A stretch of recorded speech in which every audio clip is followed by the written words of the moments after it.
बिस्मिल्लाहिर्रहमानिर्रहीम। अस्सलाम वालेकुम 10th class. I hope you all are fine at homes. बच्चों, हम लोगों ने एसिड बेस और साल्ट्स वाला चैप्टर स्टार्ट किया था और उसके हम लोग आज ऑलमोस्ट 4th लेक्चर पर हैं। तो पहले हम लोगों ने 3 लेक्चर्स के अंदर ये डिस्कस किया कि डिफरेंट साइंटिस्ट ने एसिड और बेस की डेफिनेशन कैसे की थी। तो एसिड और बेस की डेफिनेशन के बाद आज हम लोगों ने एसिड और बेस की प्रॉपर्टीज़ पढ़नी है।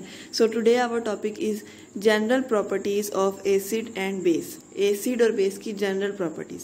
बच्चों, एसिड और बेस की प्रॉपर्टीज़ जो सी होती हैं वो 2 तरह से होती हैं, physical properties and chemical properties. Acid और बेस की नहीं बल्कि हर चीज़ की प्रॉपर्टीज़ 2 तरह से होती हैं, फिजिकल एंड केमिकल।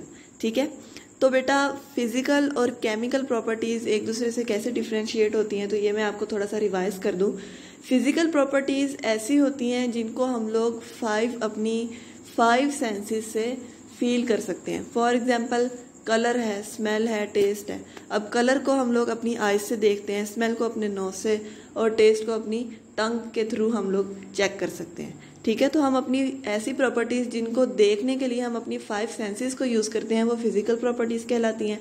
जबकि केमिकल प्रॉपर्टीज़ किसी भी सब्सटेंस की कंपोजिशन पर डिपेंड करती हैं। ऐसी प्रॉपर्टीज़ जो उसकी कंपोजिशन पर डिपेंड करती हैं उनको हम क्या बोलते हैं, केमिकल प्रॉपर्टीज़ बोलते हैं। तो आज हम लोगों ने एसिड की केमिकल और फिजिकल प्रॉपर्टीज़ डिस्कस करनी है। ठीक है, किसकी? एसिड्स की हम केमिकल और फिजिकल प्रॉपर्टीज़ डिस्कस करेंगे।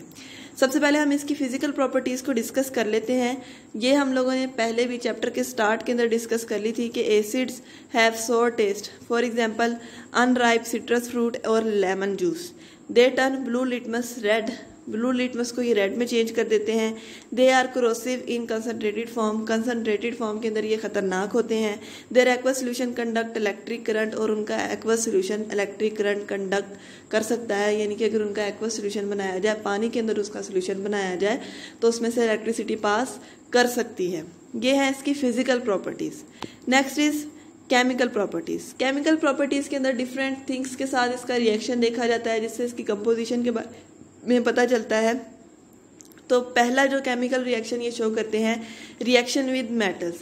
बच्चों, रिएक्शन विद मेटल्स, एसिड का जब मेटल्स के साथ रिएक्शन होता है तो एक्सप्लोसिव रिएक्शन होता है। एक्सप्लोसिव का मतलब होता है धमाका। तो मतलब कि बहुत फास्ट रिएक्शन होता है और इसके अंदर से थोड़ी सी आवाज़ भी आती है, मॉलिक्यूल्स के टूटने के लिहाज से या बनने के लिहाज से इसमें से आवाज़ भी आती है। तो एक्सक्लूसिवली रिएक्ट करते हैं, जैसा कि सोडियम, पोटाशियम और कैल्शियम जो हैं, इनका अगर हम मेटल्स के साथ रिएक्शन कर इन मेटल्स के साथ अगर एसिड्स का रिएक्शन करवाया जाए तो वो एक्सक्लूसिव होता है। हाउएवर डिल्यूट एसिड, डिल्यूट जो एसिड है जैसा कि HCl और सल्फ्यूरिक एसिड के साथ अगर रिएक्ट करवाया जाए तो वो मॉडरेटली रिएक्ट करेंगे। यानी कि अगर हम कंसनट्रेटेड सोल्यूशन का मेटल्स के साथ रिएक्शन करवाते हैं तो वो एक्सप्लोसिव होगा। अगर हम डिल्यूट सोल्यूशन का मेटल्स के साथ रिएक्शन करवाएंगे तो वो मॉडरेटली रिएक्ट करेंगे, यानी कि इतना ज़्यादा एक्सप्लोजन इतनी ज़्यादा नहीं होगी।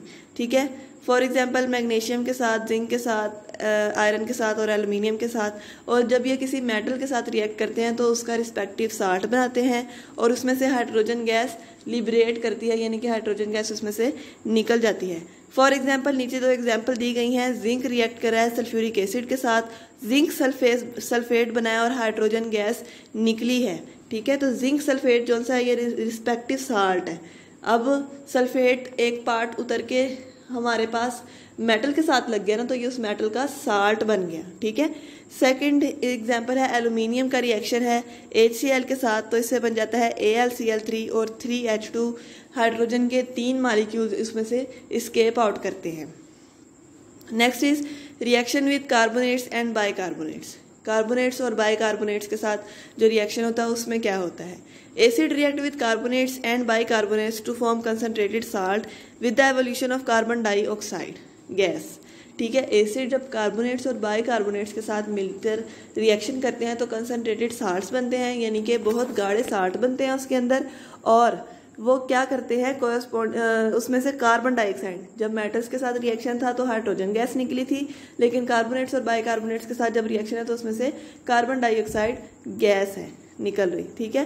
For example calcium carbonate CaCO3 का रिएक्शन है 2HCl के साथ हाइड्रोक्लोरिक एसिड के साथ, तो क्या बनता है, CaCl2 बनता है, कार्बन डाइऑक्साइड बनती है और वाटर बन जाता है, ठीक है। इसके अलावा सोडियम बाइकार्बोनेट के साथ जब रिएक्शन है सल्फ्यूरिक एसिड का, तो इससे सोडियम सल्फेट बन जाता है, कार्बन डाइऑक्साइड बनती है और वाटर बन जाता है। Next is reaction with base. अगर एसिड का रिएक्शन हो जाए बेस के साथ, acid react with base oxide and hydroxide of metal and ammonium hydroxide to form the salt and water, ठीक है। जब एसिड बेस के साथ रिएक्ट करते हैं तो दो प्रोडक्ट बनती है, salt and water. Acid react with base to form salt and water. Acid bases के साथ रिएक्ट करते हैं और क्या बनाते हैं, salt and water. This process is called neutralization. इस प्रोसेस को हम लोग न्यूट्रलाइजेशन बोलते हैं। For example sodium hydroxide is a base, NaOH base है और इसका रिएक्शन है HCl के साथ, हाइड्रोक्लोरिक एसिड के साथ ये रिएक्शन है। तो उसके बाद हमारे पास क्या प्रोडक्ट बन रही है, NaCl। NaCl आप अच्छे से जानते हैं क्या है, सोडियम क्लोराइड साल्ट है प्लस वाटर और उसमें पानी बनता है सोडियम क्लोराइड के साथ। Same CuO is base and H2SO4 is an acid. Acid का बेस के साथ रिएक्शन होता है तो क्या बनता है, साल्ट और water. CuSO4 and water. CuSO4 is a salt and H2O is a water. Next is reaction with sulphides and bisulphides. अब जब एसिड्स का सल्फाइड्स और बाइसल्फाइड्स के साथ रिएक्शन होता है तो क्या होता है, इसमें से सल्फर डाइऑक्साइड गैस निकलती है, ठीक है। क्या निकलता है, सल्फर डाइऑक्साइड गैस निकलती है। अब तक हमने 3 बातें पढ़ी हैं बेटा। मेटल्स के साथ जब रिएक्शन होता है हाइड्रोजन गैस निकलती है, कार्बोनेट्स और बाइकार्बोनेट्स के साथ रिएक्शन होता है कार्बन डाइऑक्साइड गैस निकलती है, जबकि सल्फाइड्स और बाइसल्फाइड्स के साथ रिएक्शन होता है तो सल्फर डाइऑक्साइड गैस निकलती है, ठीक है। For example CaSO3 plus 2HCl, इससे बन जाएगा CaCl2 plus SO2 plus water. फिर NaHSO3 प्लस HCl, उससे बन जाएगा NaCl plus SO2 plus water. Next is reaction with sulphides. अगर सल्फाइड्स के साथ रिएक्शन हो, acid react with metal sulphides, acid metal sulphides के साथ रिएक्ट करते हैं to liberate hydrogen sulphide gas. अब जब वो मेटल सल्फाइड्स के साथ रिएक्ट करेंगे तो उसमें से हाइड्रोजन सल्फाइड H2S गैस निकलती है। For example FeS react with sulphuric acid to form FeSO4 and H2S gas, okay. अच्छा बच्चों, उसके बाद है कि एक इंटरेस्टिंग इन्फॉर्मेशन दी हुई है कि कुछ एसिड स्पेसिफिक है, उनको हम मिनरल एसिड्स बोलते हैं, ठीक है। वो कौन से हैं, hydrochloric acid HCl, sulphuric acid H2SO4 and nitric acid HNO3। इन तीनों को हम लोग क्या बोलते हैं, मिनरल एसिड, ठीक है। इन तीनों को हम मिनरल एसिड बोलते हैं। Next are the uses of sulphuric acids. अब एसिड्स के यूजेस क्या हैं, सबसे पहले है बेटा sulphuric acid. Sulphuric acid is used to manufacture fertilizers, ammonium sulphate, calcium superphosphate, explosive, paints, dyes and drugs. Sulphuric acid ये सारा कुछ बनाने के अंदर इस्तेमाल होता है। एक्सप्लोसिव बोलते हैं धमाका खेज मवाद, उसके अंदर सल्फ्यूरिक एसिड यूज होता है। पेंट्स के बारे में आप जानते हैं, डाइस के बारे में भी आप जानते हैं और ड्रग्स के बारे में भी आप लोग जानते हैं। It is also use as an electrolyte in the lead storage batteries. Lead storage batteries detail के अंदर आप लोगों ने नहीं पढ़ी हुई, बल्कि वो फर्स्ट ईयर ने पढ़ी हुई है बेटा। तो जो आप लोग घरों में UPS के लिए बैटरी यूज़ करते हैं ना, इसी तरह की एक बैटरी होती है, उसे हम बोलते हैं लेड स्टोरेज बैटरी। उसके अंदर एक इलेक्ट्रोलाइटिक सोल्यूशन होता है, उसके अंदर भी सल्फ्यूरिक एसिड यूज़ होता है, ठीक है। नेक्स्ट है nitric acid. Nitric acid is use in manufacturing of fertilizers. Nitric acid fertilizers बनाने के लिए इस्तेमाल होता है। For example ammonium nitrate. Explosive धमाका खेज मवाद, paints, drugs and etching designs on copper plates. Copper plates का पता है आप लोगों को, उन कॉपर प्लेट्स के ऊपर डिजाइन बनाने के लिए नाइट्रिक एसिड यूज होता है, ठीक है। एचिंग डिजाइन का मतलब होता है खुदाई करना, खुदाई से जो डिजाइन बनाया जाता है उसको बोलते हैं एचिंग डिजाइंस। नेक्स्ट है बच्चों hydrochloric acid. Hydrochloric acid is used for cleaning metals, metals की सफाई के लिए यूज होता है। टैनिंग बोलते हैं बच्चों जो जानवरों की स्किन को, एनिमल्स की स्किन को जो लेदर के अंदर कन्वर्ट किया जाता है ना, उस प्रोसेस को हम टैरिंग बोलते हैं। एंड इन प्रिंटिंग इंडस्ट्रीज, और प्रिंटिंग इंडस्ट्रीज के अंदर यूज़ किया जाता है। नेक्स्ट है benzoic acid. Benzoic acid is used for food preservation. ये बेंजोइक एसिड को फूड को स्टोर करने के लिए यूज़ किया जाता है, यानी कि फूड को प्रिजर्व करने के लिए। प्रिजर्व करने का मतलब होता है लंबे अरसे के लिए स्टोर करने के लिए यूज़ किया जाता है। ठीक है, जैसे अब आप लोग यूज़ करते हैं ये कैन के अंदर जो फ्रूट कॉकटेल, जिसने खाया होगा उसको पता होगा, या कैन के अंदर जो पाइनएप्पल आता है उसको पता होगा।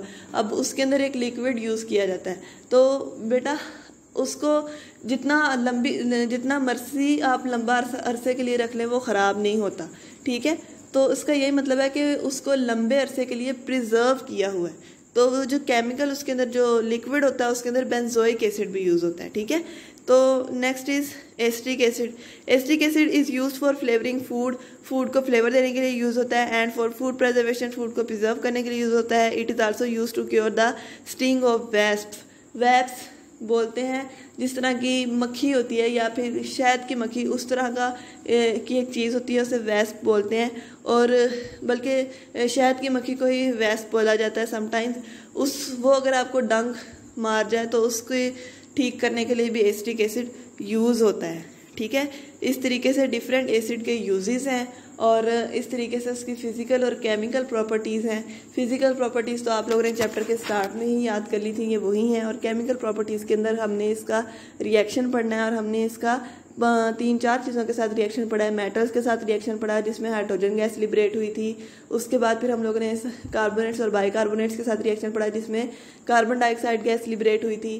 फिर बेसिस के साथ रिएक्शन पढ़ा, उसमें वाटर लिबरेट हुआ, और लिबरेट नहीं हुआ, वाटर बना था। और उसके बाद सल्फाइड्स और बाइसल्फाइड्स उसके अंदर बनी थी सल्फर डाइऑक्साइड गैस। और फिर हम लोगों ने इसका सल्फाइड्स के साथ रिएक्शन पढ़ा, तो उसके अंदर हाइड्रोजन सल्फाइड गैस इवॉल्व हुई थी। इस तरीके से इसके 5 रिएक्शन केमिकल हैं जो कि आपने अच्छे से याद करने हैं। इन इक्वेशंस को याद करना बहुत ज़रूरी है। अगर आपसे दोनों एग्जाम्पल्स नहीं याद होती, आप एक एग्जाम्पल याद कर लें, लेकिन जब तक आप एग्जाम्पल नहीं लिखेंगे आपको मार्क्स नहीं मिलेंगे। जो इक्वेशन है ना, वो आपको कम से कम एक तो मार्क्स लेने के लिए लिखनी पड़ेगी। और इसके अलावा एसिड के हमने डिफरेंट फीड्स के अंदर यूजेस देखे, तो उम्मीद है आपको समझ आई होगी। इसके अलावा एक और टॉपिक है बच्चों, इसके अंदर कुछ नेचुरल चीज़ें हैं जिसके अंदर एसिड्स पाए जाते हैं। फॉर एग्जांपल सिट्रिक एसिड है वो सिट्रस फ्रूट में पाया जाता है, लेमन में पाया जाता है, ऑरेंज में पाया जाता है। लैक्टिक एसिड है वो सॉर मिल्क में पाया जाता है। फॉर्मिक एसिड है स्टिंग ऑफ बीज एंड आंट्स, जो बीज और आंट्स हैं उनके डंग में पाया जाता है वो एसिड। ठीक है, उसके बाद ब्यूटारिक एसिड है वो रैंसिड बटर मक्खन में पाया जाता है। टार्टारिक एसिड है वो टैमरिंड ग्रेप्स और एप्पल्स में पाया जाता है। मैलिक एसिड एप्पल्स में पाया जाता है। यूरिक एसिड यूरिन में पाया जाता है। स्टीरिक एसिड फैट्स में पाया जाता है। ठीक है, ये कुछ नेचुरली ऑकरिंग एसिड्स हैं जो कुदरती तौर पर एसिड अल्लाह ताला ने इस दुनिया में रखे हैं, वो हैं। तो उम्मीद है आपको समझ आई होगी। अल्लाह ताला आपको अपने हिफ्ज़-ए-ईमान में रखे। अल्लाह हाफिज़।